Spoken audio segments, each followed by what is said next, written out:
During pregnancy, a woman's heart begins working differently, not just for one body, but for two.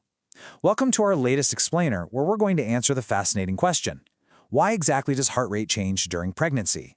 It's an absolutely incredible sequence of events, really.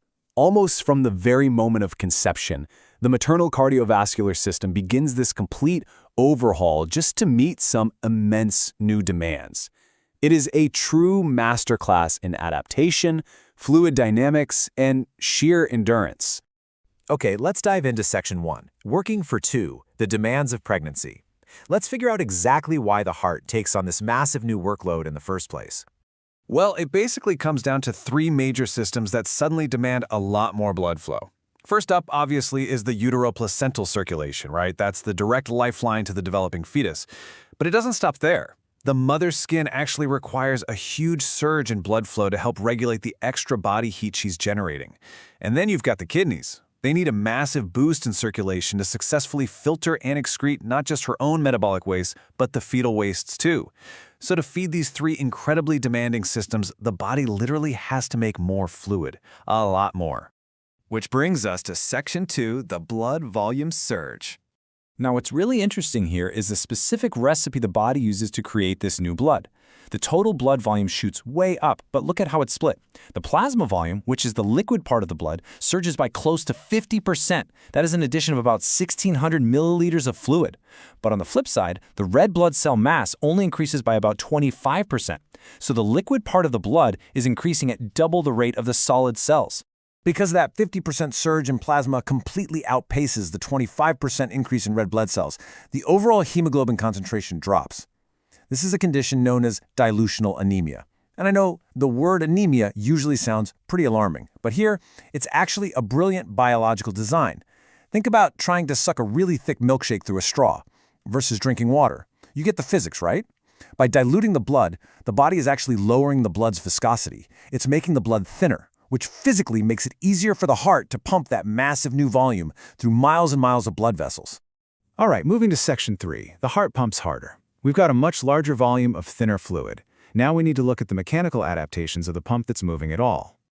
So cardiac output is determined by a simple equation. It's your heart rate multiplied by your stroke volume. And in pregnancy, both of those metrics go up. The baseline maternal heart rate increases from a normal 70 beats per minute to as high as 90 beats per minute. At the very same time, the stroke volume, which is the actual amount of blood pushed out with every single beat, also increases significantly. Because the heart is beating faster and pushing more blood with every single stroke, the total cardiac output just jumps up dramatically. We're talking a 30 to 50% increase over the baseline. And honestly, the timeline of this exertion is staggering. This isn't just a late-stage development. Cardiac output actually begins increasing by just 6 weeks of gestation. It ramps up incredibly fast, hitting its peak somewhere between 16 and 28 weeks. And then the heart just sustains this incredible hyperdynamic circulation well into the third trimester. I mean, it is an absolute cardiovascular marathon. Let's move to Section 4, Nourishing the Fetus, and see how this all builds up to the ultimate goal of this exertion. Where is the lion's share of this increased output actually going? Get ready for this number. At term, the uteroplacental circulation, that incredibly complex vascular network supporting the fetus, receives an astonishing 1 full liter of blood every single minute. Yep, 1 liter every 60 seconds.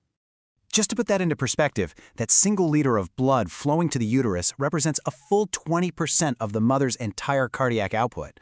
1/5 of the heart's total effort is dedicated solely to acting as a vital life support system for the developing child.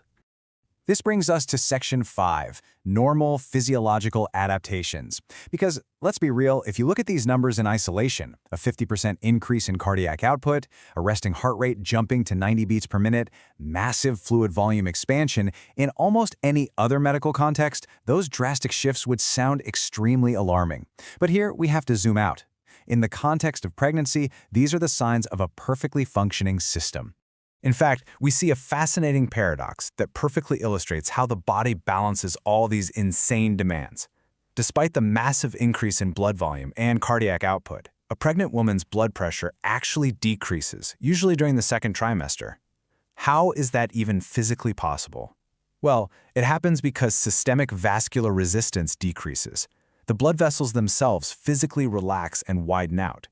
This perfectly accommodates that huge surge in volume and protects the whole system from hypertension. So, all of these shifts, the increased volume, the faster heart rate, the lowered resistance, they're all working together to achieve some very specific goals. Ultimately, they establish a vital circulatory reserve. This reserve is exactly why expecting mothers might feel their heart working harder just from walking up a flight of stairs. The body is literally running a marathon in the background, preemptively prepping for the ultimate finish line, which is labor. During the extreme physical exertion of labor itself, cardiac output will actually need to surge yet again, increasing by an additional 30 to 50%, particularly during pushing efforts. So the body is building the capacity for that final sprint months in advance. From the precise dilution of the blood to the widening of the vessels to accommodate an extra liter of flow every single minute, the cardiovascular system is completely reinventing its own physics to sustain new life. It really makes you wonder, if the human body can completely re-engineer its own fluid dynamics and cardiovascular limits in just a matter of weeks, what other incredible survival mechanics are lying dormant inside us? The changing heartbeat is one of the remarkable ways the body adapts to pregnancy.